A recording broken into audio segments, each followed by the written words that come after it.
மட்டக்களப்பு மாவட்டத்திற்கு இன்று விஜயம் செய்த எதிர்க்கட்சித் தலைவர் ராசா மதன் மட்டக்களப்பு பதுளை வீதி கரடியநாட்டில் 81.4 மில்லியன் ரூபாய் செலவில் நிர்மாணிக்கப்படவுள்ள விவசாய சேவை கால பயிற்சி நிலையத்திற்கு அடிக்கல் நாட்டி வைத்த பின் உரையாற்றிய போது இவ்வாறு குறிப்பிட்டுள்ளார். மாகாண ரீதியாக பிராந்திய ரீதியாக மாகாணத்துக்கு பிராந்தியத்துக்கு ஒப்படைக்கப்படுகின்ற கர்மங்கள் சம்பந்தமாக பயன்படுத்தப்படலாம் மக்களால். மூன்றாவது தரம் உள்ளூராட்சி மன்றங்கள், உள்ளூராட்சி மன்றங்களுக்கு ஒப்படைக்கப்படுகின்ற விடயங்கள் சம்பந்தமாக அந்த இறமை பயன்படுத்தப்படலாம் மக்களால். மத்திய பொறுத்தவரையில் நாட்டில் வாழ்கின்ற அத்தனை மக்களும் அந்த இறமையை பயன்படுத்துவார்கள்.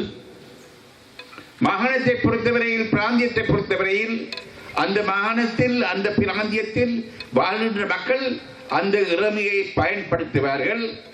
அதே சமயம் அதே இறமையை எல்லா மாகாணங்களில் வாழ்கின்ற மக்களும் எல்லா பிராந்தியங்களில் வாழ்கின்ற மக்களும் அந்தந்த பிராந்தியங்களில் அந்தந்த மாகாணங்களில் பயன்படுத்துவார்கள்.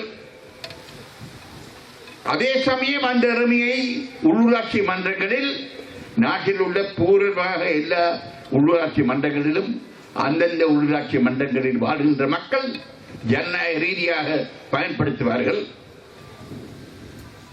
அவ்விதமாக இறமை பயனளிக்கப்படுகிறதன் மூலமாக வெவ்வேறு மாகாணங்களைச் சேர்ந்த மக்கள், வெவ்வேறு பிராந்தியங்களைச் சேர்ந்த மக்கள், வெவ்வேறு உள்ளூராட்சி மன்றங்களைச் சேர்ந்த மக்கள் தங்களுடைய இறமையை அந்தந்த மாகாணங்களுக்கு ஒப்படைக்கப்பட்ட விடயங்கள் சம்பந்தமாக அந்தந்த உள்ளாட்சி மன்றங்களுக்கு ஒப்படைக்கப்பட்ட விடயங்கள் சம்பந்தமாக முழுமையாக பயன்படுத்துவார்கள்.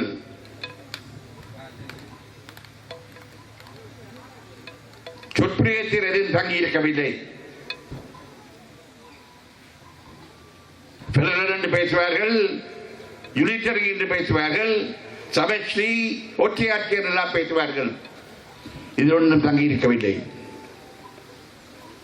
நான் அடிக்கடி இந்தியாவை பற்றி பேசுவேன். ஏனென்றால் சில அறிவுரையாளர்கள் தங்களுடைய கட்டுரைகளில் India is a federal government with unitary features, India சமஷ்டி முறையிலான ஒரு நாடு, ஆனால் ஒற்றையாட்சி முறைகள் இருக்கின்றன என்று கூறுவார்கள். வேறு சிலர் கூறுவார்கள் India is a unitary country with federal features, India ஒரு ஒற்றை ஆட்சி முறையான நாடு, ஆனால் சில சமஷ்டி ஒழுங்குகள் இருக்கின்றன என்று கூறுவார்கள்.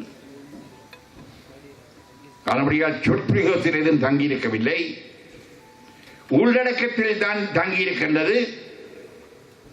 நம்மை பொறுத்தவரையில் பாதுகாப்பு, வெளி விவகாரம், நிதி சம்பந்தமான விடயங்கள், சில முக்கியமான விடயங்களை பொறுத்தவரையில் அது மத்தியில் இருக்க வேண்டும். அதில் மாகாணம் அதிகாரம் செலுத்த முடியாது. ஆனால் மாகாணத்தை பொறுத்தவரையில் சட்டம் ஒழுங்கு, போலீஸ், காணி, கல்வி, உயர்கல்வி, சுகாதாரம், விவசாயம், நீர்ப்பாசனம், கடற்தொழில், கைத்தொழில், போக்குவரத்து, சமய விடயங்கள், கலாச்சார விடயங்கள், விதமான விடயங்கள் எமது கையில் இருக்க வேண்டும்.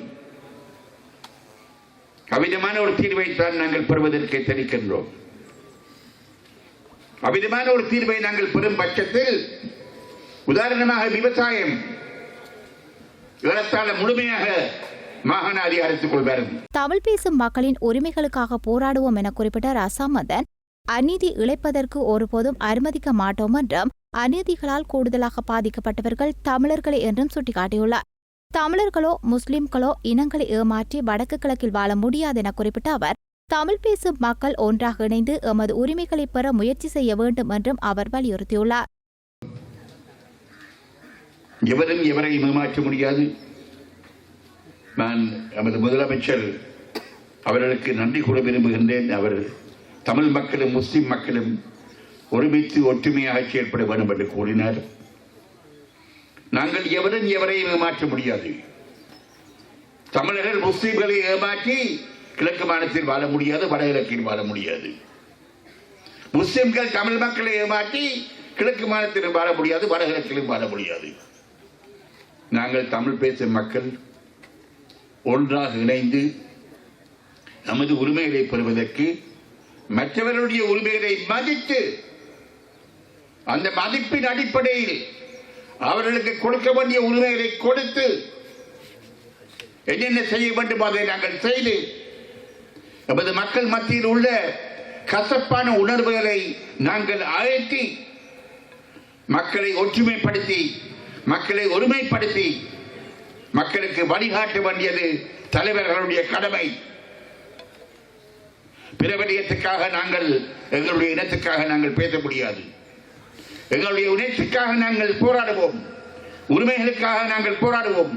ஆனால் அநீதி விளைவிப்பதற்கு நாங்கள் இடமளிக்க மாட்டோம். ஏனென்றால் அநீதியால் நாங்கள் கூடுதலாக பாதிக்கப்பட்டிருக்கின்றோம். ஒரு புதிய அரசியல் சாஸ்திரம் ஏற்பட்ட பிறகு இந்த நாட்டில் வாழ்கின்ற மக்கள் அனைவரும் எங்கே வாழ்ந்தாலும் சரி சம உரிமையுடன் சம பிரஜைகளாக வாழ வேணும். அதுதான் எங்களுடைய குறிக்கோள். அதனால் முதலமைச்சருடைய கருத்தை நான் வரவேற்கின்றேன். தமிழ் முஸ்லிம் மக்களாகிய நாங்கள் வாழ்ந்து வருகின்ற பிரதேசங்களை பொறுத்தவரையில், வடகிழக்கை பொறுத்தவரையில், தமிழ் பேசும் மக்கள் இன்றும் கூடுதலாக வாழ்ந்து வருகின்ற பிரதேசங்களை பொறுத்தவரையில் வடகிழக்கில் உள்ள ஒவ்வொரு மாவட்டத்திலும் அம்பாறையில், மட்டக்களப்பில், திருவோணமலையில், முல்லைத்தீவில், கிளிநொச்சியில், வவுனியாவில், மன்னாரில், யாழ்ப்பாணத்தில் தமிழ் பேசும் மக்கள் அதிகமாக வாழ்ந்து வருகின்றார்கள். அது தமிழ் பேசும் மக்களுடைய பிரதேசங்களாக ஏற்றுக்கொள்ளப்பட்டிருக்கின்றன.